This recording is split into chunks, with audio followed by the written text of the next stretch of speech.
Amara was a humble housemaid, working tirelessly to support her sick mother. But one day, everything changed. Her master accused her of seducing him, an outrageous lie she never saw coming. His wife did not ask questions. She did not listen. She simply threw Amara into the streets. With no money, no home, and no one to turn to, she thought her world had ended. But just when it seemed all hope was gone, a mysterious stranger appeared, wealthy, powerful, and the son of the president. What happened next would break hearts, but also inspire. This is a story of betrayal, courage, dignity, and redemption. Can a broken girl rise from the ashes and become more than she's ever dreamed? Watch to the end and discover how Amara's darkest moment became the doorway to her destiny. The morning sun spilled through the thin curtains of the Oba residence like golden honey, touching every corner except the one where Amara stirred. She moved through the mansion like a shadow, present, needed, but never truly seen. The only sounds that followed her were the swish of her faded wrapper and the soft clap of her sandals against the marble floor. At 22, Amara had learned to wear silence like armor. Her mother once told her, "When you are in another person's house, swallow your tears. Let the walls hear them, not your tongue." And so she swallowed, every day. Each tear that burned behind her eyes never made it past her lashes. Each scream she wanted to release stayed trapped in her throat. The Oba family lived in a grand duplex, tucked away in a quiet estate on the edge of Lagos. The walls were cream, the furniture imported, the floors polished like mirrors. Yet to Amara, it was not a home, it was a cage. Beneath the shine, the air was heavy, dense with suspicion, and darker still with the unspoken danger she felt closing in. Amara had worked there for 10 months. She rose before dawn, cleaned the children's rooms, pressed school uniforms, made oats for little Farah and her brother Daniel, washed Madame Oba's clothes, and ensured the water tank never ran dry. Every task was done with quiet precision, but never once did she feel pride, only the weight of survival. Madame Oba, Ngozi, was a woman of steel and structure, a respected banker with a sharp tongue and sharper heels. She was rarely home. Most days she left before sunrise and returned long after night had deepened. She hardly looked at Amara except to hand over a grocery list or scold her for forgetting to warm the stew. To Ngozi, Amara was just another pair of hands, invisible until they made a mistake. But Chief Oba, her husband, was always home. He claimed to run an online business, but Amara noticed he spent more time lounging than working. Most days, he sat in his study, laptop open, a drink in hand, and one eye drifting toward her. At first, Amara told herself it was nothing. Maybe he simply noticed my diligence, how carefully I scrubbed the windows, or how neatly I folded laundry. But soon she realized it wasn't admiration, it was hunger. A hunger that stripped her of safety, of dignity, of breath itself. She felt it in his lingering glances, in the excuses he created to summon her upstairs. "Amara, the air freshener's finished. Amara, my charger isn't working." Each word carried an undertone that made her skin crawl. Then came the moment she would never forget. One afternoon she bent to clean the base of a bookshelf in the hallway. His voice startled her. "You bend like a river, Amara, smooth, flowing." Her chest tightened, as if invisible chains were wrapping around her. She froze. Her heart pounded so loudly she feared he might hear it. Her throat burned with words she could not say. Without a word, she picked up the sponge and walked away. From that day forward, she made sure never to be alone in the same room with him. She avoided his eyes, kept her wrapper tied tight, and her blouse buttoned high. But he kept closing in. His words, his looks, his threats. Each moment with him felt like walking a tightrope, one wrong step away from ruin. What cut her deepest was how easily he switched. When Ngozi was home, he turned cruel and dismissive. Amara, don't you know how to sweep properly? Amara, your food is tasteless again. In front of his wife, he acted as if her very existence irritated him. Madame Ngozi never suspected. She once told her friends proudly, "My husband may be lazy, but he's loyal. He can't even stand other women touching him." Amara had overheard those words while serving them dinner and nearly dropped the steaming bowl of okra soup. Her lips trembled, but she swallowed her truth again. That night, she sat in her tiny room in the servants' quarters, staring at the ceiling fan whirling like her thoughts. Should I tell her? Should I risk it? What if she doesn't believe me? What if she turns me out? Her mind drifted to her mother, Mama Ifonanya, lying in a narrow bed back in Enugu, her feet swollen from diabetes.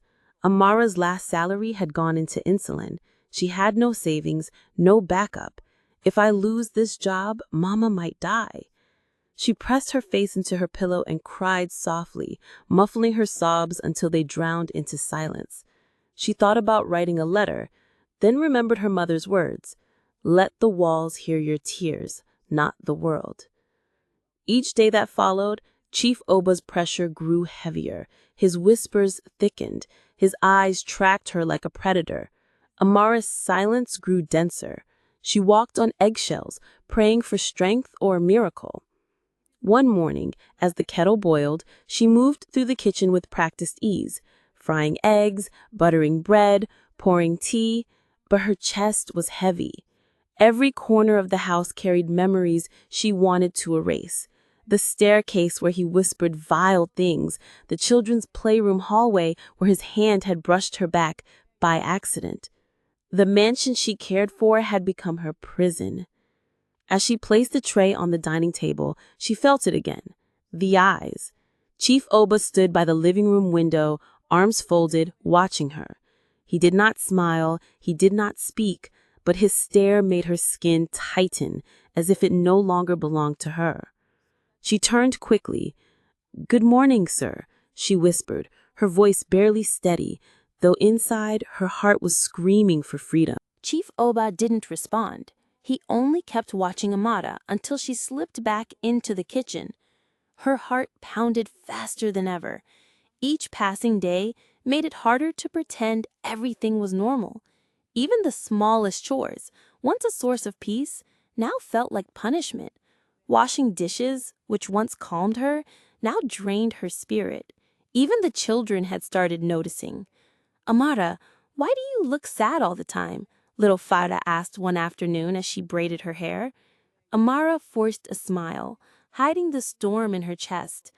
"I'm just tired, my dear." But it wasn't just tiredness. It was fear, thick and suffocating, boiling inside her like water in a pot with no lid. Later that day, Chief Oba called her to the upstairs study. Her feet resisted, but she had no choice. She knocked gently. "Come in," his deep voice replied. Amara pushed the door open. Chief Oba sat behind the desk, typing on his laptop. He didn't look up. "I need you to clean the bottom drawer. Something spilled," he said flatly. She nodded and crouched by the desk. But when she opened the drawer, it was empty. "I don't see any spill, sir," she said softly. Then she felt it. He was no longer seated. He had moved closer, standing right behind her. His heavy breathing brushed the back of her neck, his eyes fixed on her blouse. Amara shot up quickly, fear rising inside her like fire. "Sir, please respect yourself," she said firmly, her voice trembling but bold for the first time. But Oba only smiled. "Amara, I like bold women. Don't act as if you don't notice the way I look at you. You're different, not like other maids." She stepped back, her body shaking. "If you don't stop this, I will tell your wife." The smile vanished. His eyes grew cold. "You'll tell Adana?" he asked slowly. "Tell her what exactly? That her husband is chasing a maid? Do you think she'll believe you?" "I will still tell her," Amara whispered, her lips quivering but determined. He gave a low, mocking laugh, the kind that made her blood run cold. Then be ready to leave this house in shame. I'll destroy your name. I'll make her believe you came after me. And trust me, she will believe me. Amara didn't wait to hear more. She ran out of the study, her hands trembling. The rest of the day passed in silence. She didn't sing her usual quiet hymns. She didn't eat. She didn't speak. Her eyes stayed red from holding back tears. Her mind raced with tormenting questions. Will Madame Adana believe me? Should I speak before he lies? Or should I endure in silence? But silence had already cost her too much. That night, she sat on the edge of her narrow bed, staring at the wall. The tiny back room suddenly felt smaller, suffocating. The ceiling fan spun slowly, as tired as her spirit. She thought of her mother again, Mama Ifioma, a gentle woman who raised her with nothing but struggle and love. She always said dignity was worth more than silver, but what dignity did she have left? Her fingers hovered over her phone. She wanted to call Mama, to confess everything, to cry like a child. But then her hand dropped. Mama was already sick. What could she do from a hospital bed? Tears streamed silently down her face until sleep claimed her. The next morning, Amara dressed carefully, a high-necked blouse, a tightly wrapped scarf. When she looked in the mirror, her eyes were weary, but behind the exhaustion was something else, resolute. Carrying a breakfast tray into the living room, she froze. Madame Adana was already seated on the couch. It was unusual to see her home so early. Amara's heartbeat quickened. Maybe this is my chance. Maybe I should speak now. But before she could open her mouth, Chief Oba walked in holding a cup of tea, his face grave. Adana, he began, his voice low. There's something I need to tell you. She looked at him curiously. What is it? Oba sighed, then glanced at Amara with a fake look of hurt. It's about this maid. She's been acting strangely. I didn't want to embarrass her, but she has been trying to seduce me. Amara gasped. What? That's not— Keep quiet, Adana snapped sharply, rising. How dare you interrupt when a man is speaking? Amara's chest tightened. Madame, he's lying. He is the one. Oh, please, Adana cut her off coldly. I know my husband. He would never stoop so low. Why didn't you say anything before now? You wait until he complains, and then you try to cover yourself? Because I was scared, Madame. I knew no one would believe me, Amara whispered through trembling lips. You're right about one thing, Adana said, her voice like ice. No one will. She turned to the guards. Take this girl out of my house. Let her carry her shame with her. Amara dropped to her knees, tears flowing. Please don't do this. My mother is sick. I have nowhere to go. But Adana turned her back. Oba only stood still, victorious. The guards dragged Amara out like a criminal. Her small bag was thrown at her feet as the heavy gate slammed shut with a metallic bang. She stood barefoot in the street, humiliated and heartbroken. Under the dim glow of the streetlight, the only sound left was her own broken sobs rising into a sky that refused to answer. Her hands trembled, eyes wet with tears, as she stared at the mansion where she had given 10 months of her life. 10 months of early mornings, quiet patience, and unspoken suffering. Now, she was nothing more than a stain they had scrubbed out of their perfect lives. Amara stood frozen, unable to move. Madame Adana's cruel words still echoed in her mind. Take your shame and go. But worse than the words was the silence, Chief Oba's silence, a silence that screamed louder than any accusation. Her chest rose and fell in jagged rhythm, each breath cutting like broken glass. Slowly, she bent down, picked up her worn bag, and took her first step into the darkness. The estate was quiet. Behind the high gates, families slept peacefully, unaware that one broken girl now carried her world in a single bag. To the few strangers she passed, she was nothing, just another maid, maybe going home after work.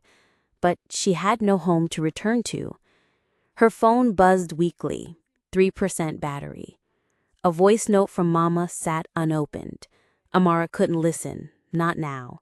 If she heard Mama's gentle voice, she would shatter completely.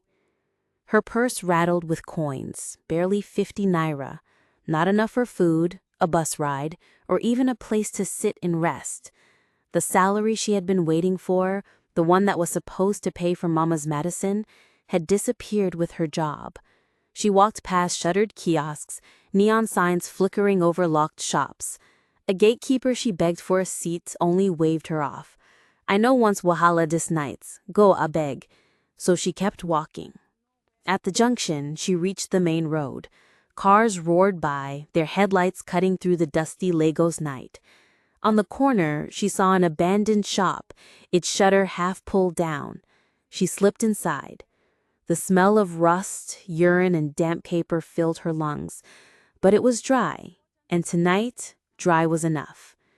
She pulled her wrapper tight around her shoulders and leaned against the cracked wall. For the first time in years, Amara didn't cry silently. She wailed, loud, aching sobs that tore through her chest.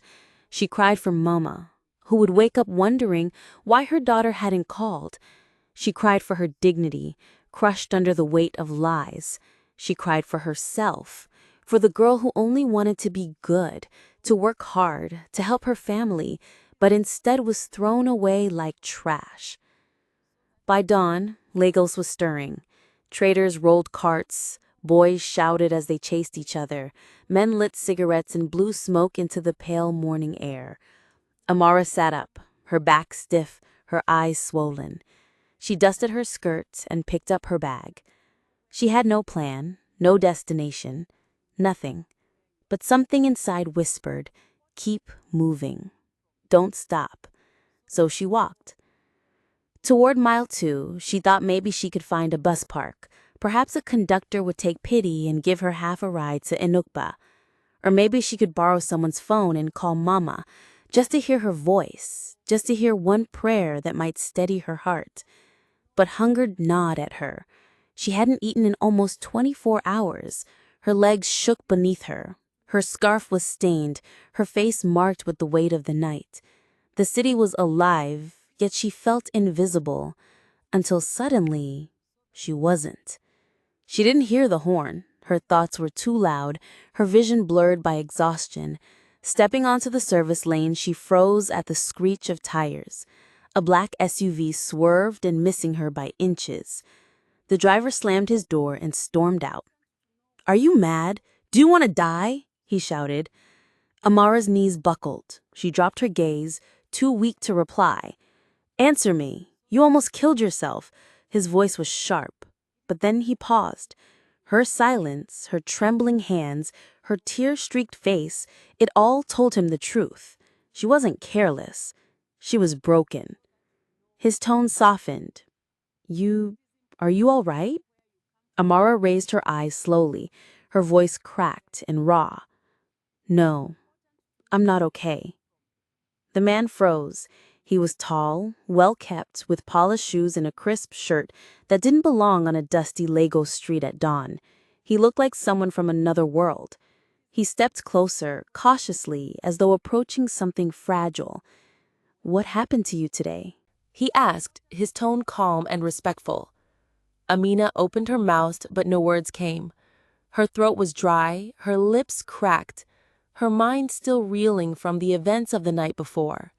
She looked down at her wrapper and dusty sandals, her hands gripping the strap of her worn travel bag as if it were the only thing anchoring her to the earth. Oba noticed everything: the trembling fingers, the hollow look in her eyes, the way her shoulders curved inward like someone who had been shielding herself from blows for far too long. His chest tightened. He exhaled softly and looked around. The street was waking up. People rushing to work, cars honking, hawkers calling out prices. Yet in that moment, the noise faded. He saw only her. "Come," he said gently, his voice like a hand stretched out. "There's a place just down the road where we can sit. You need water and maybe food." Amina's eyes flickered to his face. She didn't move. She had learned never to trust easily, especially not men, not after what Kofi did. Her heart pounded with warning. But this man wasn't pushing, wasn't demanding. He didn't raise his voice, didn't reach for her. He just waited. Her legs throbbed, her head felt heavy, her stomach twisted from emptiness. A quiet despair told her she couldn't keep walking much longer. So, with a small nod, barely more than a surrender, she agreed. Oba led her to a nearby cafe that had just begun setting up for the day. The waiter's eyes lingered on her ragged appearance, hesitation in his face, but one glance at Oba's expensive wristwatch and polished accent made him clear a table without a word. Amina sank into the chair as though it might break beneath her weight of exhaustion. Oba asked for a bottled water and hot tea. Then he turned back to her. Amina had seen enough of the world to know that kindness from strangers often carried hidden traps. Her heart carried scars that never truly healed, and her body carried memories of nights without food or shelter. But something about Kofi felt different. His calm voice, his steady eyes. Still, she kept her guard up, every muscle tense as the car turned off the main highway into a quieter road, lined with tall trees swaying in the evening breeze. Soon, they approached a massive gated compound. At the entrance, uniformed guards quickly saluted and pressed a button. The heavy black gates slid open silently. Amina's eyes widened, her breath catching in her throat. Inside stretched a world she had never imagined, lush lawns cut perfectly, fountains dancing in the sunlight, and flowers arranged like art, their colors glowing even under the fading light. At the end of the driveway stood a large cream-colored mansion, elegant and peaceful, like something out of a dream she was too afraid to have. Kofi stepped out first, then opened the door for her. His hand was steady, patient. "Come in. You'll be safe here." Amina gripped her small bag tightly as she stepped out, her legs trembling so badly she thought they might give way. Every step felt like crossing into another life, one she had no right to belong to. From the entrance, a middle-aged woman in a clean apron walked toward them. Her warm eyes and calm smile gave off a motherly presence that made Amina's chest ache. How long had it been since she'd felt that kind of comfort? "Mama Efe," Kofi called softly. "Please take her in. Give her something warm to eat and let her rest in the rose room." "Yes, sir." Mama Efe nodded respectfully. Kofi turned to Amina, his tone gentle. "This is Mama Efe. She's like family. She will take care of you. I'll be in the study if you need me." Before Amina could reply, before she could even find the words, he disappeared down another hallway. Mama Efe placed a gentle hand on her shoulder, the touch so kind it nearly broke her. "Come, my dear. You need food and a bath. Don't be afraid." Inside, the mansion was even more breathtaking. Shining tiles, glass doors, soft furniture that seemed untouched by hardship, and paintings that looked like treasures from another world. A staircase curved gracefully, like something from a magazine Amina once saw at a roadside stall. Her breath trembled. "I don't belong here." Mama Efe led her upstairs into a room that smelled faintly of roses. The bed was large and neatly made, so clean it almost glowed. A clean robe and a folded towel lay beside the sparkling bathroom door. "You bathe. When you come out, food will be waiting," Mama Efe said kindly. Amina stepped inside the bathroom and locked the door quickly, leaning against it as her chest rose and fell. She stood before the mirror, staring at the stranger looking back. Dusty face, tangled hair, worn clothes. Her reflection told the story of hunger, betrayal, and survival. Slowly, as if afraid it might vanish, she undressed and stepped beneath the warm water. The first drops touched her skin, and she broke down. A sob tore through her, and tears streamed down her face. Not tears of fear this time, but of release. Each tear washed away the lies of Femi, the betrayal of Agnes, the cold nights on abandoned floors, the hunger, the humiliation. The water carried her pain down the drain, and for the first time in so long, she felt a weight lifting off her shoulders. When she emerged in the robe, her body felt lighter, almost human again. Downstairs, Mama Efe had prepared a meal: fried plantain, white rice, and pepper stew. The aroma alone brought tears to her eyes. Amina ate slowly, savoring every bite, afraid it might disappear if she rushed. Mama Efe smiled warmly, her eyes soft. "You are safe here, my child. Eat and rest." Afterward, Mama Efe handed her a new gown. Oga bought this today. He said he would need something for a strong-hearted young woman. Amina's eyes widened, her lips parting in disbelief. He bought this today?" Mama Efe nodded knowingly. He said a storm might bring a special visitor. That evening, as rain tapped gently against the window, Amina sat quietly in the rose room, her heart still racing with confusion and wonder. A knock came to the door. She turned, and it was Kofi. "May I come in?" he asked. She silently nodded. He stepped in and sat near the window. Silence stretched. Before he finally spoke, his voice low, steady. "I wanted to wait until you were ready before I explained anything." Amina's hands tightened on the gown in her lap. Her heart pounded as she looked at him. "You're wondering who I am, why I helped you, why I didn't just leave you by the roadside," he said softly. She nodded, unable to speak. He leaned forward, pulled out his wallet, and showed her his ID. It read, "Kofi Oba, son of the president of Fena." Amina gasped, her whole body stiffening. You're the president's son?" Kofi gave a small, humble smile. "Yes." She rose quickly, startled, her voice shaking. "Sir, I had no idea. I'm sorry." He raised a hand, his tone firm but kind. "No, don't apologize. You owe me nothing." Her voice trembled like a child's.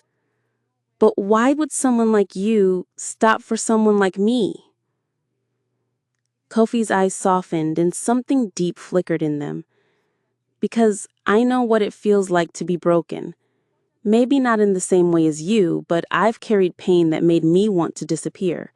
And someone once saved me, someone who didn't care who I was. So now I do the same."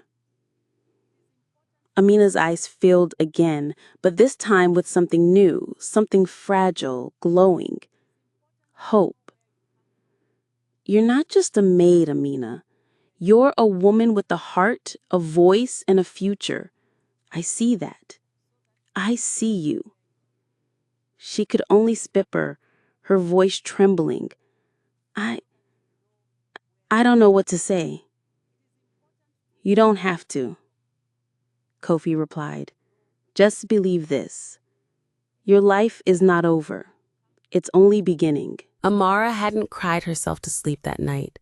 Instead, she had rested on a warm bed under soft sheets in a room filled with the gentle fragrance of fresh flowers. For the first time in years, her heart tasted peace. She lay still in the morning light, watching the golden beams paint the room, her soul silently whispering, "So this is what safety feels like." She rose slowly, wrapping herself in the robe beside the bed, her hands trembling slightly as if afraid the dream might vanish. When she opened the door, Mama Essie stood there with a tray of breakfast: boiled yam, fried eggs, and steaming cocoa. "Good morning, Amara," the older woman said warmly, her voice like a mother's embrace. Amara lowered her head. Good morning, Ma. Thank you. You slept well? Yes, Ma, she whispered, a smile tugging at her lips. Better than I have in a long time. Mama Essie's eyes softened. Good. Master said to tell you to meet him in the study after you've eaten. He left something for you. Her heart skipped. Something for me? Half an hour later, dressed in the peach-colored gown Mama Essie had laid out, Amara descended the grand staircase. Her hair was neatly brushed, her face radiant in a way she hadn't seen in years. Every step felt like stepping out of her old life. When she reached the study, she found Kweku by the window, sunlight framing him. He turned, and his gentle smile melted the tightness in her chest. Morning, he said softly. Good morning, sir. Let's forget the sir, he replied warmly. Just call me Kweku. Her lips curved nervously. Then he handed her a leather folder. With shaking fingers, she opened it, only to gasp. Her name was boldly printed, Amara's Bites Catering and Events Ltd. A certificate, a business account, a shop space in Seru. Her breath caught. I don't understand. You told me yesterday that you loved cooking. That dream deserves to live, Kweku said gently. Her eyes blurred with tears. But I only mentioned it once. That was enough. When he revealed the $100,000 deposit, Amara's legs weakened. She pressed a hand to her chest. This is more than I ever imagined. No, Amara, he said firmly, his eyes steady on hers. This is just the beginning. What broke you will no longer define you. You are more than what you survived. Her tears spilled freely. Nobody has ever believed in me like this. Kweku reached into his pocket and placed a velvet box in her trembling hands. Inside lay a silver dove pendant. He fastened it around her neck himself, his touch steady, reassuring. This dove, he said softly, is hope, peace, and freedom. When you see it, remember, your story did not end on the roadside. It began there. Amara broke, sobbing into her palms, but these were not tears of despair. They were tears of healing, of finally being seen. For the first time in years, her heart felt light. Kweku waited silently until her teary eyes met his again, glowing with new strength. Why me? She whispered. Why stop from me? He looked away, his voice low. Because once I too was lost. A stranger helped me without asking who I was. That kindness saved me, and today I wanted to do the same for you. Amara's voice shook. Thank you. I promise one day I will do the same for someone else. That's all I ask, he said softly. When he finally left, she stood alone with the folder in her hands, the silver dove resting on her chest like a heartbeat of hope. That night, she stood by the window, staring at the stars, whispering to herself, I am no longer a broken maid. I am reborn. And deep within, she knew this truth. Tomorrow was uncertain, but her spirit would never be the same again.